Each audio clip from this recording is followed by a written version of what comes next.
Over 4 million people visit Charleston every single year. They crowd the Battery and fill King Street shoulder to shoulder. But just 45 minutes up the highway, commercial shrimp trawlers still tie up to wooden docks, where nobody is fighting for a parking spot. South Carolina has become one of the fastest-growing states in the country. It has drawn hundreds of thousands of new residents with its coastal marshes, mountain foothills, and lower taxes. Yet places like Mount Pleasant and Greenville make national headlines for skyrocketing home prices and booming downtowns. Meanwhile, a handful of quiet communities have quietly preserved what made the Palmetto State special in the first place. From working fishing harbors with zero traffic lights to mountain hamlets where the Blue Ridge begins. These places still offer authentic Lowcountry character and upstate charm. But with development corridors pushing deeper into rural counties, that quiet won't last forever. There is one town on this list where local marshlands are protected by a federal wildlife refuge spanning over 60,000 acres. That refuge creates a natural barrier that has frozen the town in time while neighboring cities double in size. If you want to experience the genuine rhythm of South Carolina before modern subdivisions and commercial strips catch up, these are 10 towns you need to see right now. Number 10. Landrum. Tucked along the North Carolina state line at the base of the Blue Ridge foothills, Landrum is the kind of upstate mountain gateway. Most drivers completely overlook it as they speed down Interstate 26. With a population hovering right around 2,500 residents, the town centers on a historic brick railroad depot. Along North Trade Avenue lies an unbroken stretch of independent antique shops, bakeries, and hardware stores. Unlike the heavily commercialized mountain resort towns across the state border, Landrum has kept its working-class foothill roots. You can walk through the middle of town on a Saturday afternoon. You'll hear the whistle of passing trains rather than the roar of tourist traffic. The real draw here is its immediate access to the Pocatelay River Valley. And Campbell's Covered Bridge, the only remaining historic covered bridge in South Carolina, built back in 1909. But Landrum is caught right in the crosshairs of the booming Greenville-Spartanburg metro area. As property prices in nearby Travelers Rest continue to surge, Landrum is seeing a steady wave of buyers heading further north into the quiet hills. Number 9. McClellanville. Located halfway between Charleston and Georgetown, McClellanville is tucked 2 miles off Highway 17. It sits behind a thick curtain of maritime forest.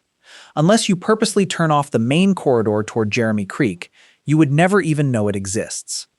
Founded in the late 1850s as a summer coastal retreat for local rice planters escaping inland heat, McClellanville quickly evolved into one of the state's most important commercial seafood hubs.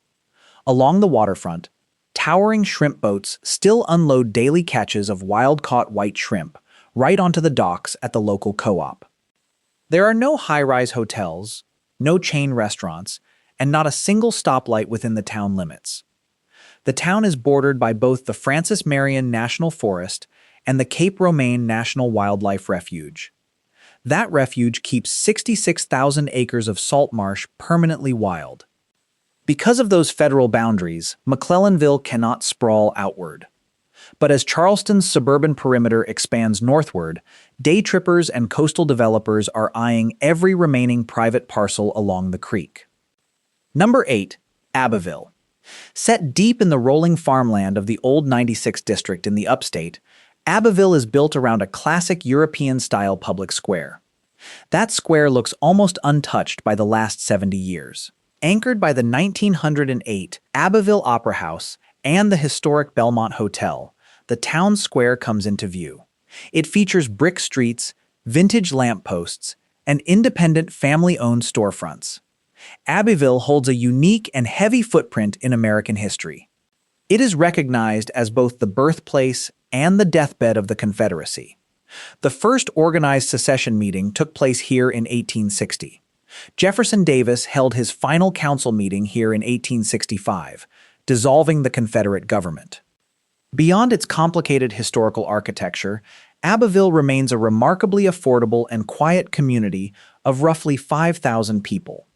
While modern strip malls have overtaken the outskirts of larger Midlands hubs, Abbeville's downtown still functions as a genuine community gathering space. If you appreciate small-town Southern architecture before national franchises replace local storefronts, Abbeville is a living time capsule that deserves a visit before larger regional investments shift its quiet cadence. Number 7. Edisto Island. When people think of South Carolina coastal vacations, they picture the neon-lit boardwalks of Myrtle Beach, or the manicured golf resorts of Hilton Head. Edisto Island is the deliberate antithesis of both. Connected to the mainland by a winding two-lane road beneath heavy canopies of live oaks draped in Spanish moss, Edisto has resisted commercial tourism for generations. Local zoning ordinances strictly forbid high-rise condominiums, commercial boardwalks, and national fast food chains. At the southern tip of the island lies Botany Bay Plantation Heritage Preserve, a 4,000-acre parcel of maritime forest and salt marsh. It leads to a completely wild, undeveloped boneyard beach covered in sun-bleached dead trees and driftwood. The compromise is simple. You won't find bustling nightlife or luxury shopping centers here. What you will find is a community of barely 2,300 permanent residents. Here, the tides dictate the schedule, and the beach remains entirely open to nature. But with coastal land becoming increasingly scarce across the Lowcountry, the pressure on Edisto's private farmland is mounting every season. Number 6. Walhalla. Nestled in the far northwestern corner of Oconee County, Walhalla sits right where the Piedmont Plateau abruptly climbs into the Blue Ridge Mountains. Settled in 1850 by German immigrants who named the town after the mythical Garden of the Gods, Walhalla retains a distinctive heritage celebrated every autumn with its annual Oktoberfest. With around 4,000 residents, Main Street is lined with red brick buildings that house fly fishing outfitters, casual Southern diners, and local supply shops. Walhalla acts as the gateway to the Chattooga National Wild and Scenic River. It also leads to the Stumphouse Mountain Tunnel, and to dozens of hidden mountain waterfalls tucked inside the Sumter National Forest. For decades, the town was viewed simply as a quiet mountain pass for people driving toward North Carolina or Georgia. However, as outdoor recreation tourism booms across the southern Appalachians, Walhalla is seeing rapid revitalization. Historic buildings are being converted into craft breweries, boutique stays, and adventure outposts. If you enjoy discovering authentic regional stories that show South Carolina beyond the typical tourist guides, take a second to hit subscribe so you don't miss our next deep dive into hidden American geography. Number 5. Ridge Spring. In the heart of the Midlands, Ridge Spring sits on a fertile geological formation known as the Ridge. It's long been celebrated as the capital of South Carolina's commercial peach and pecan production. This tiny town of fewer than 1,000 residents revolves around a single railroad line and a quiet, highly walkable historic district. What makes Ridge Spring remarkable right now is its quiet transformation into a regional farm-to-table culinary destination. Long before agricultural tourism became a trendy marketing slogan, Ridge Spring was supplying fresh produce to the entire region. Today, travelers can visit century-old packing sheds. They can pick up fresh stone fruits directly from family orchards, and dine at local spots like Juniper, where the menu changes daily, based strictly on what was harvested from nearby fields that morning. A natural spring on the grounds of Bethel Church, with a stone basin carved centuries ago by Native Americans, still sits quietly near the town center.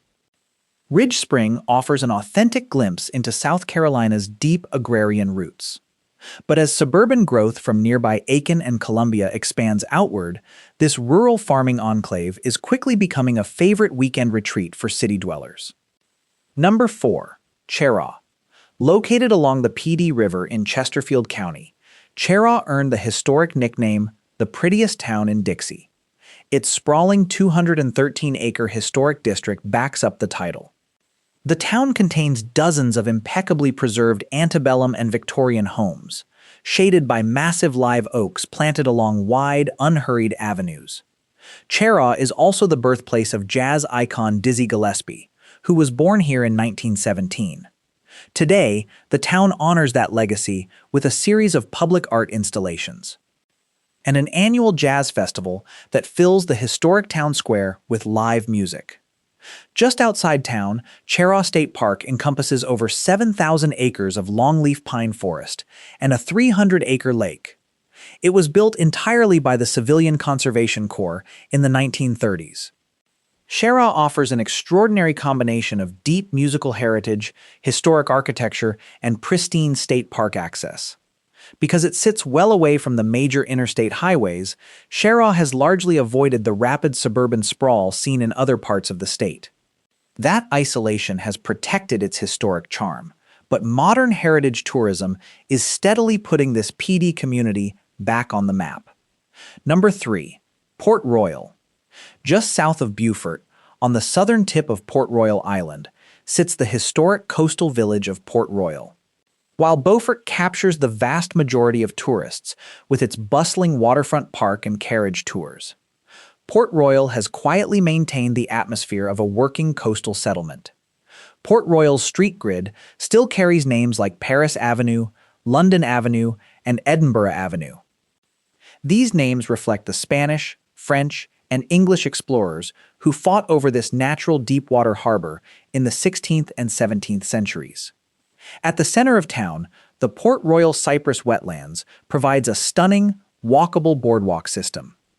Hundreds of nesting egrets, herons, and wood storks gather here, directly alongside local neighborhoods. A few blocks away, the sands of the Sands Beach offer free public access to the water. Locals hunt for fossilized shark teeth along the shoreline. Port Royal represents everything people love about the coastal Lowcountry without the tourist congestion. But that balance is on the verge of a major shift. The long-awaited redevelopment of the town's historic deep-water port is bringing hundreds of new residential units and commercial spaces. This will permanently transform the town's quiet coastal profile over the coming years. Number 2. Daufuskie Island. Accessible only by passenger ferry or private boat from Bluffton or Hilton Head, Daufuskie Island is one of the most culturally significant and geographically isolated communities on the East Coast. There are no bridges connecting Daufuskie to the mainland. The island contains very few paved roads, meaning the primary way to get around is by golf cart, bicycle, or on foot.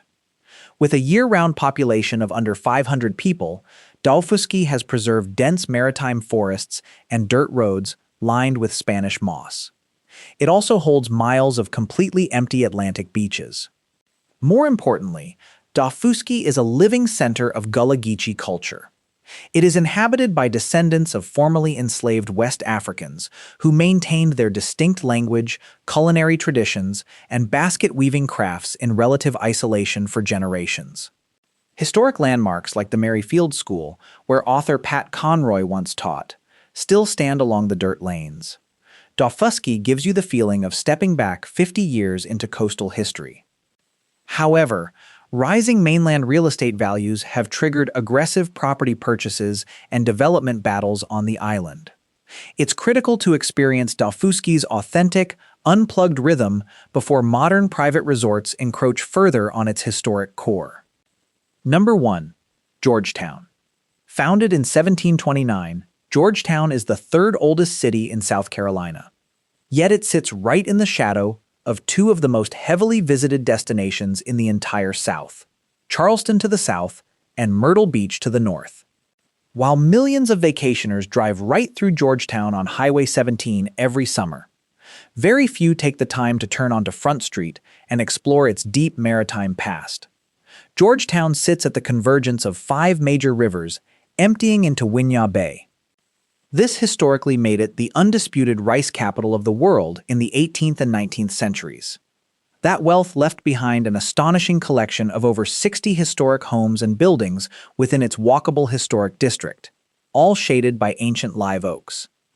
Along the water, the Georgetown Harbor Walk offers a quiet boardwalk stretch where independent seafood restaurants overlook commercial shrimp trawlers and passing sailboats.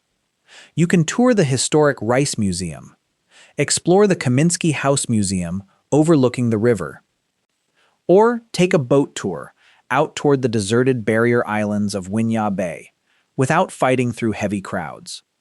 Georgetown holds the #1 spot because it delivers every ounce of historic architecture, deep coastal culture, and waterfront beauty found in Charleston. With the quiet pace and reasonable prices of an authentic working port, as highway widening projects and coastal growth continue to close the gap between Charleston and the Grand Strand, Georgetown's status as a peaceful coastal haven is rapidly approaching a turning point. Across South Carolina, the line between an undiscovered local gem and a crowded tourist hub is shrinking faster than ever. As modern development expands across the Lowcountry and into the upstate foothills, towns with genuine character, open land, and preserved history are becoming increasingly rare. Whether you are looking for an unplugged sea island retreat, an authentic mountain trail town, or a historic harbor without the crowds, visiting these communities now means experiencing them while their local rhythm is still intact. Which of these South Carolina towns would you visit first? Or is there a hidden spot in the state you think should have made this list? Let us know in the comments below.